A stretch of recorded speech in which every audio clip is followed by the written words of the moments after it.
We are getting a better understanding of the impact of Simone Biles' decision to bow out unexpectedly from the Tokyo Olympics. It's really highlighting the mental health issues that athletes face.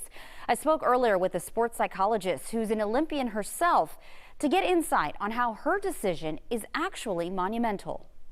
I think we're just a little bit too stressed out, but we should be out here having fun, and sometimes that's not the case. Honestly, my initial first reaction was like, oh no, she didn't. And I think that was just like the competitor in me. When I think about, there are times in my career where I dropped out of races, or like I didn't think I could do it.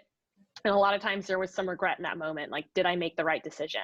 But then when I actually processed what was happening, and I was able to look at her body language and look at some of just kind of like, it's, understand the component of her losing her sight in that landing, and like what the consequences of that could be, and just how in general she'd been struggling with feeling the weight of the games on her shoulders and that pressure building. I was like, oh, she absolutely made the right decision. Dr. Lenny Waite understands what it's like to compete on the world's biggest stage. She is a Rice University grad and better known as an Olympic athlete who represented Great Britain in 2016 Summer Olympics. When I was competing, things were different. And I think when Michael Jordan was competing, and for males in general, just the way that they're socialized, and athletes in general, it's tough it out, suck it up, like, you either do it or you're benched and you go home.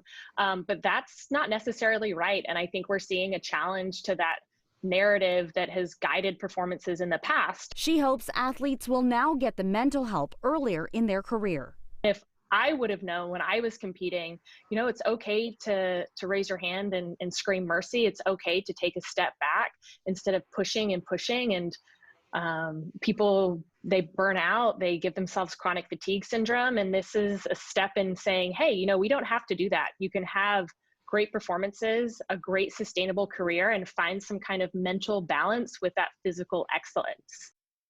A lot of people cheering her on, and we are cheering for our very own as well. We certainly are.